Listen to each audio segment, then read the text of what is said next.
made it.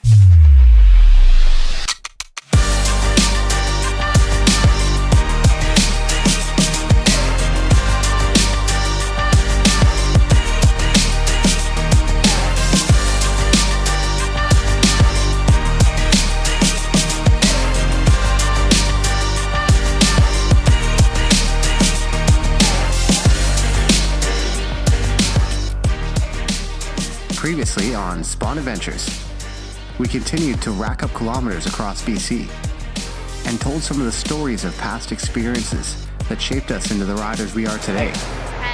Hi. Do it again. Everyone has the opportunity to choose and make a decision based on their own perspective. We choose to ride and explore. Today, we have found ourselves on a pretty significant bike ride. The ride started over 18 hours ago on the south coast of British Columbia. That's right. We left at 2 in the morning, and we are now less than 50 kilometers from the border to Alaska. How in the hell did we end up here? How did we get here? We fought for it. We have dreams, and step by step, we push to make them real.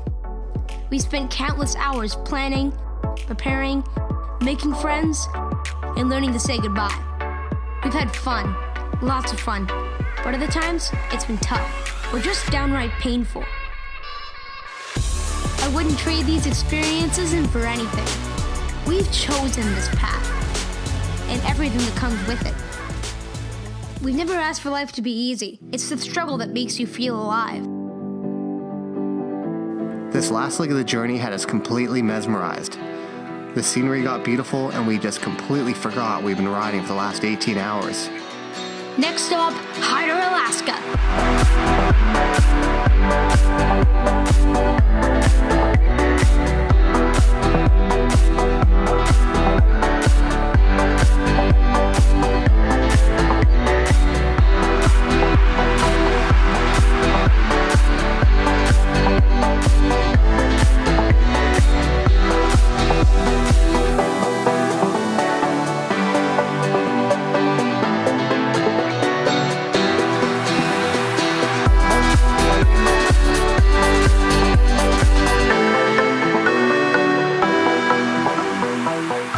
...1,650 kilometers in 18 hours.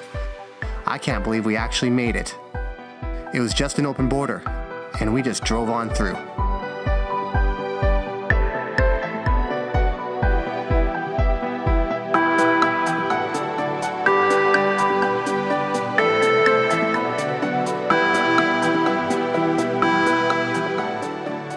I absolutely love this day, and I'm gonna remember it for the rest of my life. Thanks, Dad.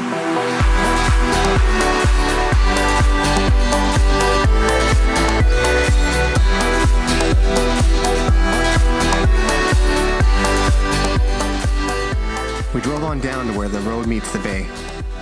It couldn't have been a more beautiful day for it.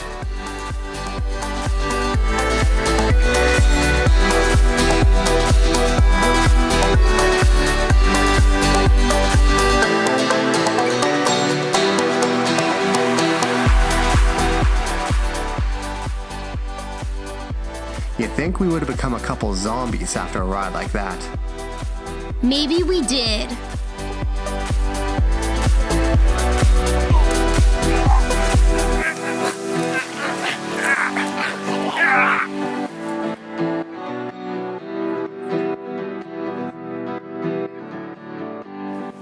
We made it.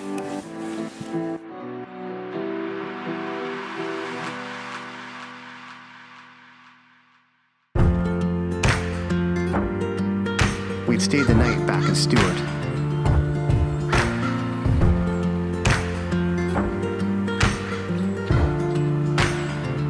The morning had an unreal feeling to it. It was crisp, but not very cold, and everything seemed to stand still in time.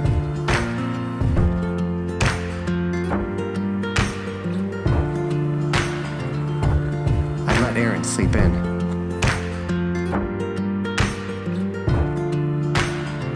Aaron, ready for breakfast? Yeah. Or lunch? Let you breakfast, actually. It's like a game. You're supposed to find which one has the hot water for the tea in it.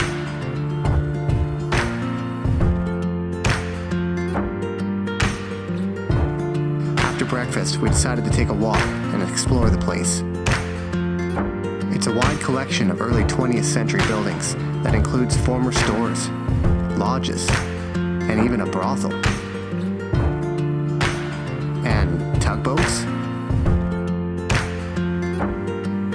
And this thing. It wasn't long until we were looking forward to getting back on the bike and exploring further. We heard there's a great place to spot bears, and further up a long gravel road, a glacier that had to be seen. Sounded like a nice ride to me.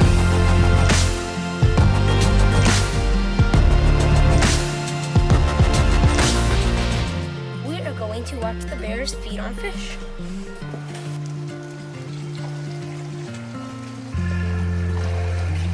What do you think?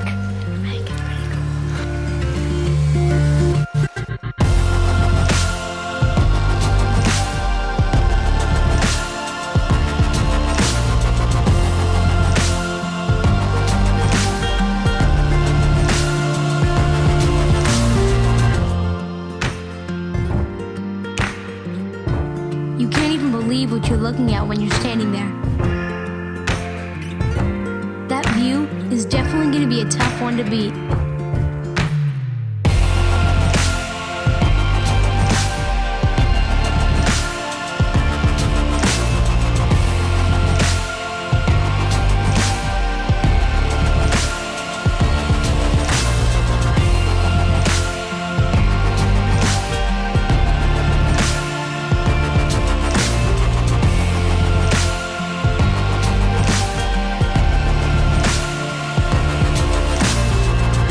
There's often times on a ride where you have to take a step back and really appreciate where that machine has taken you. The motorcycle has a special way of delivering you to amazing experiences.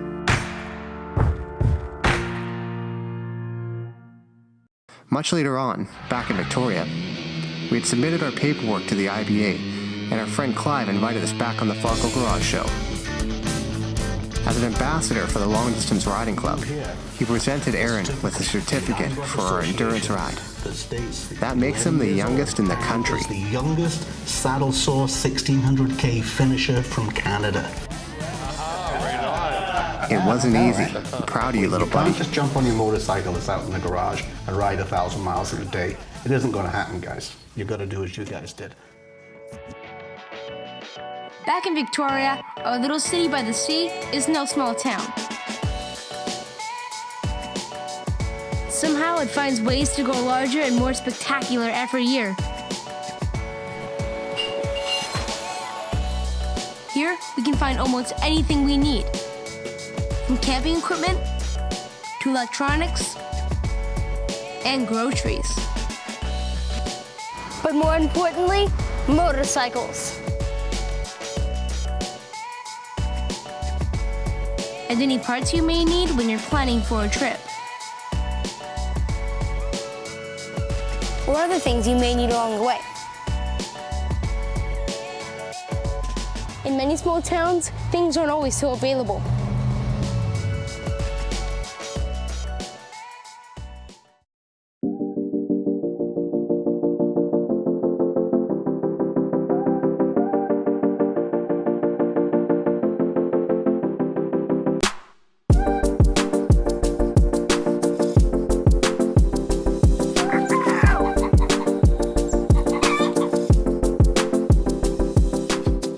In Stewart, BC, we started shopping around for a few things we needed.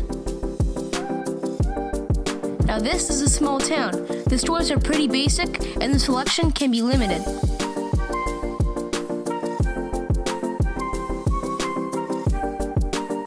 We found that while you might be able to find some things you're looking for, not everything you may need is for sale, even something as basic as a liter of oil. Motorcycle oil is different than regular car oil. The oil that lubricates the engine is the same oil used for the transmission and the clutch. It's all shared, so finding specifically motorcycle oil was really important. After searching the stores, we discovered there was none available. We started to ask around to see if there was any other local riders that might have a liter. We met a guy at a local repair shop who said he might have some in a back shed. followed him back to his place where he had found a liter of motorcycle oil. No charge, just a handshake. Luckily, people are awesome, and unlike many places around the world, these small communities support each other. The kindness that we receive from this man is appreciated for more than just a liter of oil, but also acts as a lesson to those discovering what being a Canadian is all about. Disaster averted. Ready to go. We're on a mission. Our next goal was to ride all the way to the top of the province. We only have to eat up about 400 kilometers to get there. We're then going to head back down along the east side of BC and start making our way towards home. It's time to saddle up and get riding. Yukon Territory, here we come.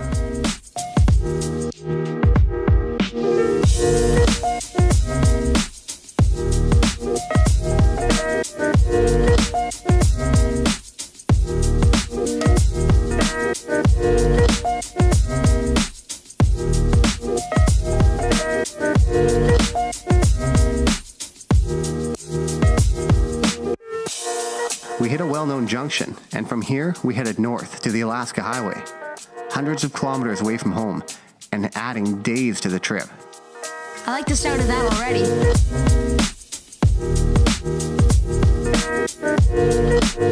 It didn't take long until we ran into bears. This young one, and then another. They were more scared of us, although we weren't exactly about to get off the bike.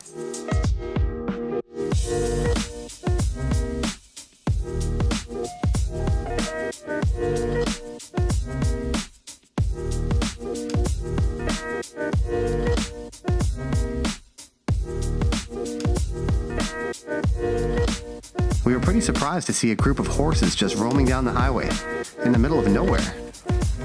They obviously belonged to somebody.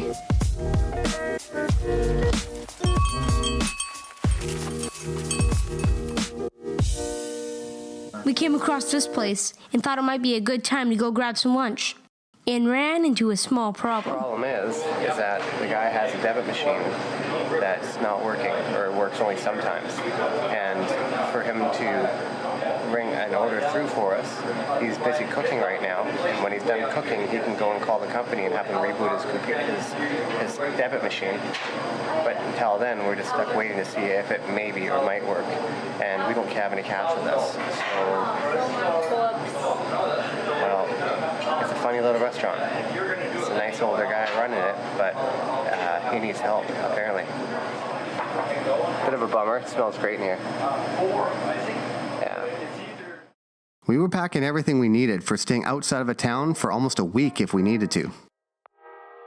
We look out for places to camp and would only stay if we felt like stopping for the day. On this day, we were eager to set up camp for the first time this trip. So earlier in the day, we found a nice spot by the river and made it home for the night.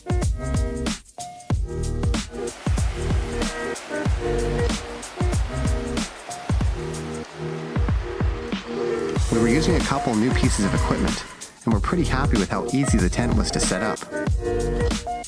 Yeah, it's pretty big, but not too heavy, and with the trailer, you can pack something like this.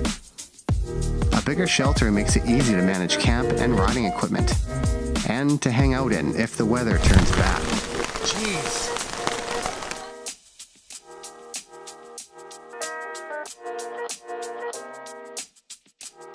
We discovered that the water filter we bought was also a nice design. Filters and stores the water. Really handy to have around. Our biggest problem at camp was to decide who was going to take care of the dishes. You'd figure that a shooting competition would solve that one easy. And all the insides 6, 7, 8, 9, and 10. No worries, they're just air guns. Ready? 5 shots, Aaron. That's in here. Safety off.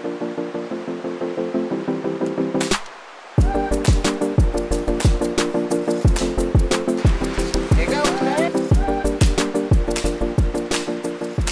Guess who won that one?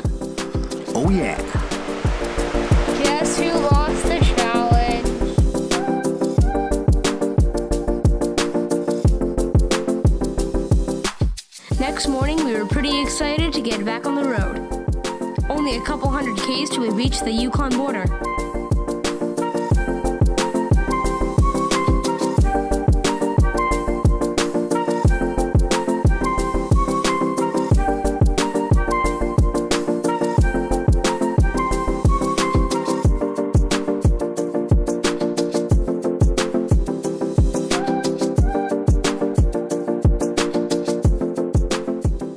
These might be highways, but at times there's no one there, just us. Pretty easy to just pull over and take a few photos.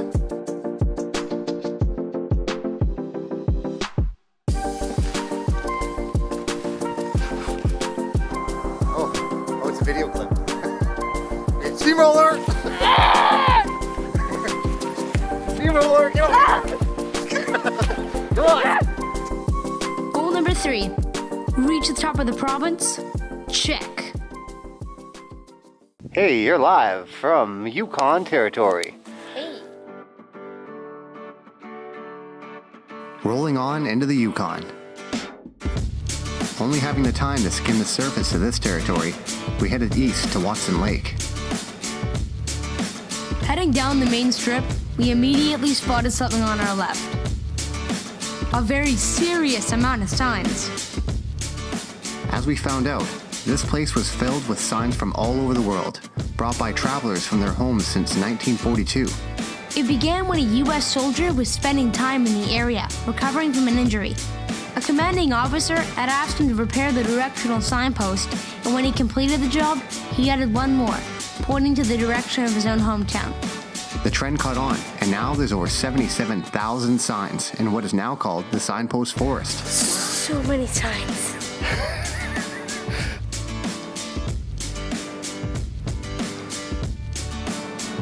Next time through, we'll have to add our own.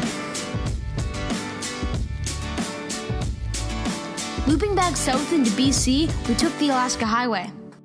Now this may come as a surprise to most people out there.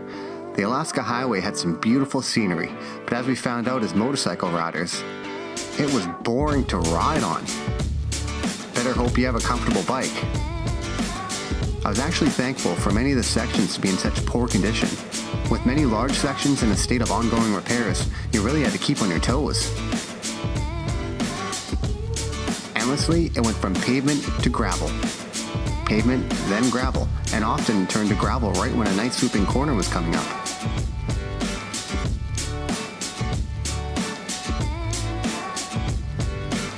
And that wasn't the only hazard on the road. Yeah, you better watch out for animals. A bison. A bison? Woo! Check it out. Gonna go see a bison. Gonna go see a bison. Oil. He's kind of looking at me. Hey, bud. We later came across an entire herd. It was pretty intimidating to be near so many of those guys just on a bike. Those things are awesome, but when their huge heads look over at you, you want to get moving. Not stopping this time. Nope. No way.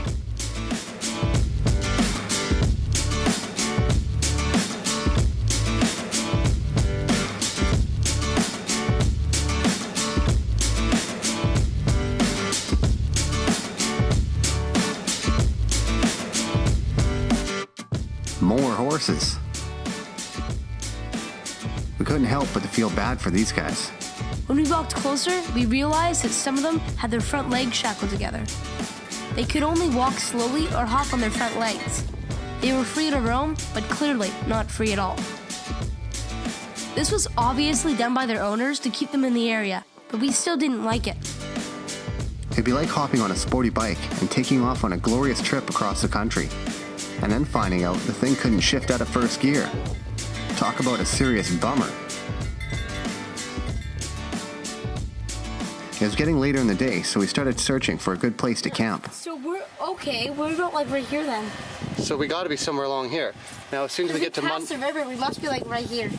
Yeah, so the river's been on our left. So yeah, we must be like right down here. Yeah.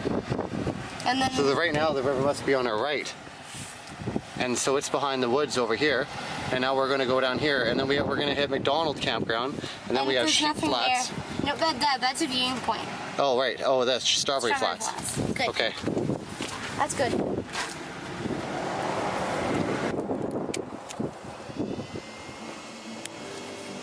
On neutral. Neutral now.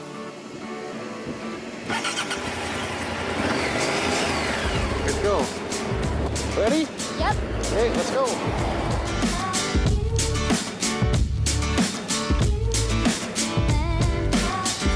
That haze in the sky is still the smoke from the BC fires, reaching all the way up here. We found that it kind of spoiled a lot of the views on this trip, especially at night. Muncho Lake. Time to set up camp.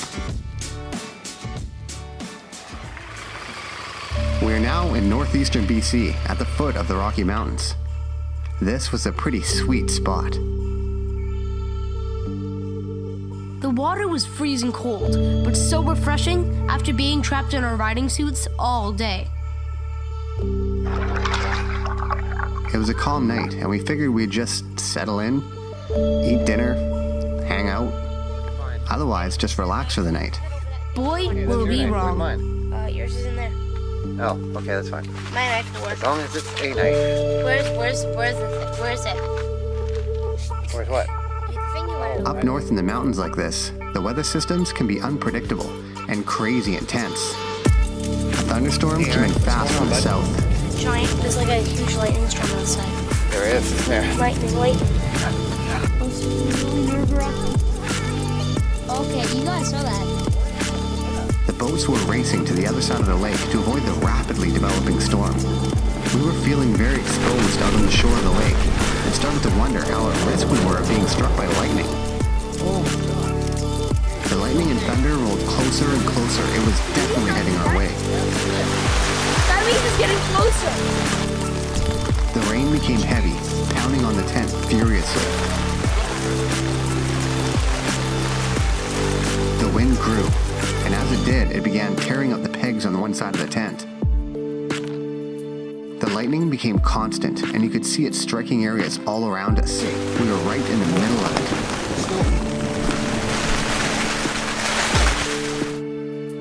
We would have never assumed that the weather would have turned like this, and had only mildly staked it down. I'm thankful we replaced the old tent when we did. The design of this tent is much stronger than our last one, and this unexpected situation might have left us way worse than it did. I gotta admit, it was pretty scary. When the lightning is striking all around you, you never know if the next strike is going to be in the tree right next to your tent. It's not like we had a truck to take shelter in. You gotta laugh it off a bit now, huh? No. It's going catatonic. The night rapidly calmed. We settled into our sleeping bags and found a way to take our minds off the seriousness of the evening and on to something seriously stupid and funny, but mostly stupid and silly. Kinda dumb, made us laugh, but mostly stupid. It had some funny parts. The next morning was warm from the very beginning. The haze remained, but there's enough beauty around to easily make up for it.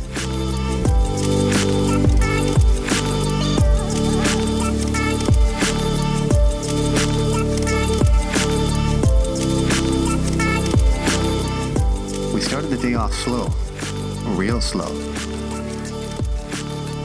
Then we played a fun game of skipping rocks called Don't Hit the Pillion.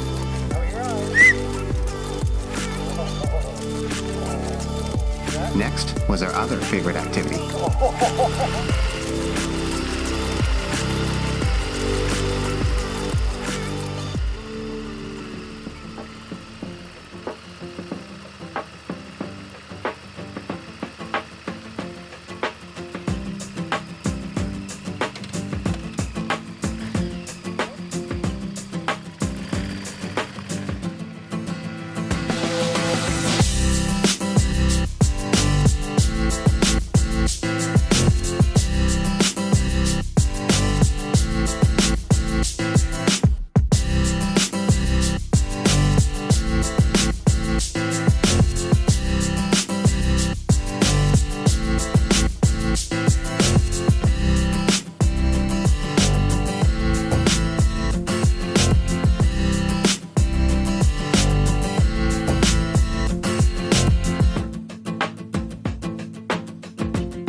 this was going to be our last good riding day. This turned out to be our last fuel stop this trip. We found a nearby campsite and settled in. The course of a journey can change in a second. This is what amounts to an adventure. You're not supposed to see it coming. It may not always be as glorious as you would hope. The next morning, I stumbled towards a trailer. To avoid knocking the bike over, I twisted to the side and threw my back out. This was painful, and I could barely lift the bike off the side stand. Once riding, I discovered I couldn't hold the weight of the bike if we came to a stop. So we rode, non-stop, 250 kilometers, to the Dawson Creek Hospital. I slid off the bike in significant pain. Got checked in and checked out. Hey, Aaron. It was a significant muscle sprain to the lower back and wasn't able to be riding for at least a week. We didn't have the budget or the time for that. An awesome guy pushed the bike to a side road for us. Another awesome guy offered to drive us and all of our gear to a local hotel. That's twice awesome for those counting, and we're not done yet. We checked into a hotel and made a few phone calls. Turns out the additional motorcycle insurance I took out covered this very type of situation. The next day, I received a call that confirmed it. All of our expenses will be covered. We'll have several days to hang out while I heal up enough for the flight home. Also covered. Everything was covered. This was cause for a celebration.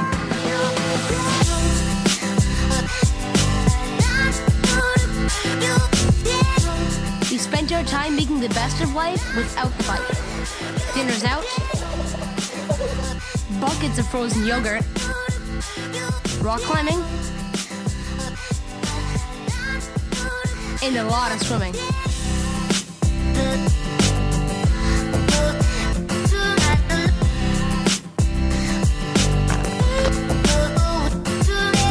When I felt up for it, we rented a car. I went to go thank the nice man and his wife for helping us out.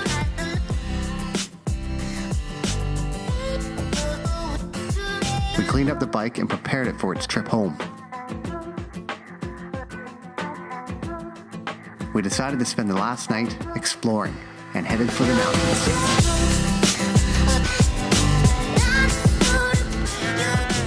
With an energetic spirit and a positive attitude, the adventure will always continue.